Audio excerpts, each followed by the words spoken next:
Mind वो ही slave है, या तो जो पास्ट में है या तो जो फ्यूचर में है। लेकिन जो माइंड प्रेजेंट में है that is a free mind.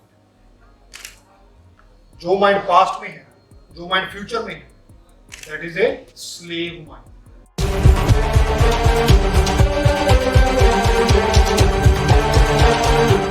हम सभी लोग, चाहे मैं चाहे आप, दो तरह की जिंदगी जी रहे हैं।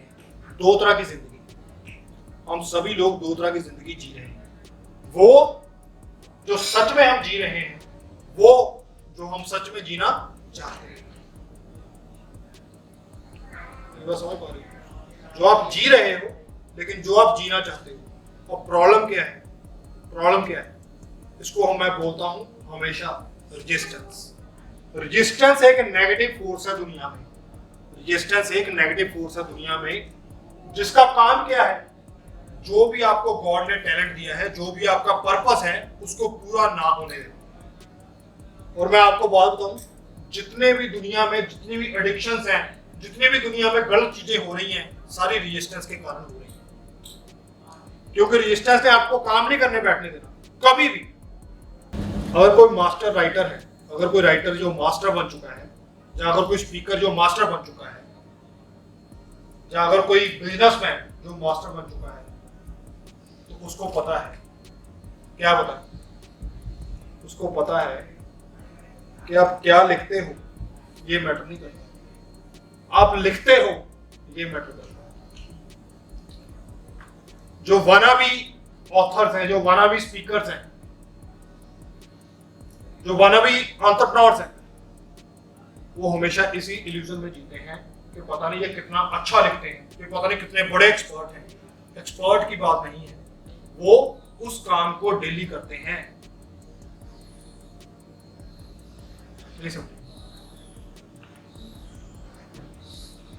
समझ पा रहे हो? आप क्या लिखते हो ये मैटर नहीं करता, आप क्या बोलते हो ये मैटर नहीं करता, आप लिखते हो, आप बोलते हो, ये मैटर करता है। There are no good speakers or bad speakers. There are only speakers.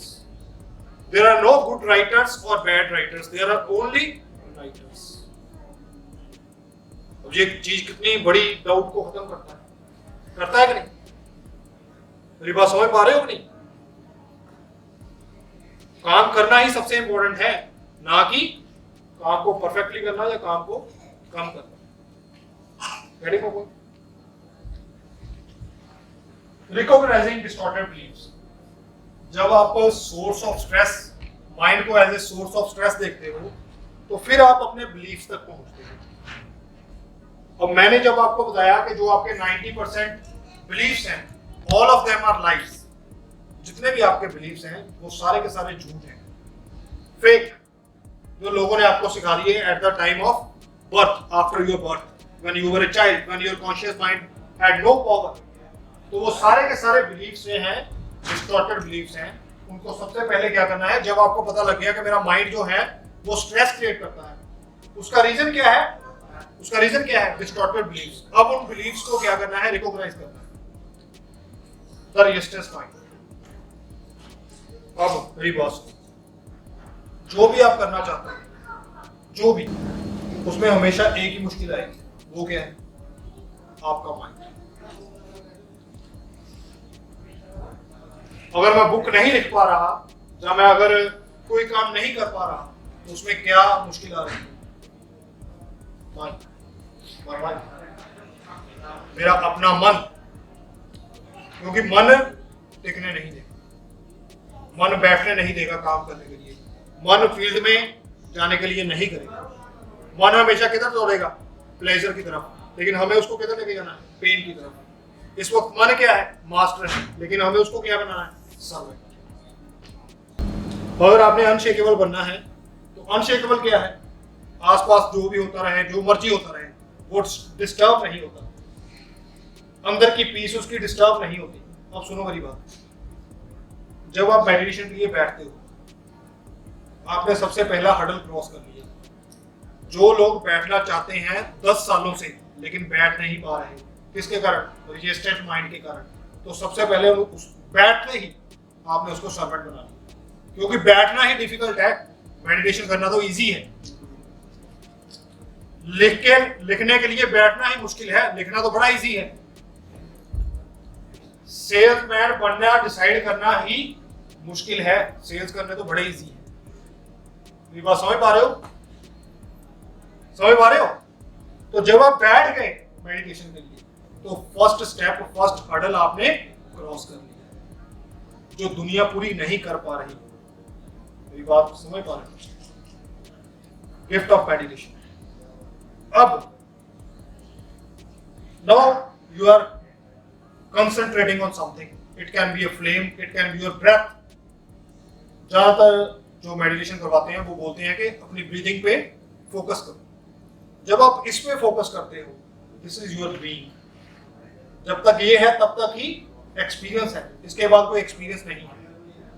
मेरी बात समझ पा रहे हो? जब तक ब्रीदिंग है तब तक ही एक्सपीरियंस है। तो जब आप मेडिटेशन में बैठ गए तो you get connected with your being. अब कर्मा क्या है? मैंने अपना हाथ उठाया, आई हैव डन ए कर्म। जैसे ही मैंने अपना हाथ उठाया मैंने एक कर्म कर दिया। अब इसका एक कोई ना कोई कॉन्सिक्वेंस जरूर होगा। लेकिन जब आप मेडिटेशन में बैठते हैं तो यू आर डूइंग नो कर्म। ये बात समझ पा रहे हो? You are doing no karma. तो आपके जो ओल्ड कर्मास हैं उनको आप क्या कर रहे हो? डिसॉल्व कर रहे हो। क्योंकि अगर ये मेडिटेशन 1 घंटा नहीं करते, कुछ ना कुछ और करते तो और कर्मा क्रिएट होता। But by doing nothing and by being what you are just dissolving the consequences of your old Karma.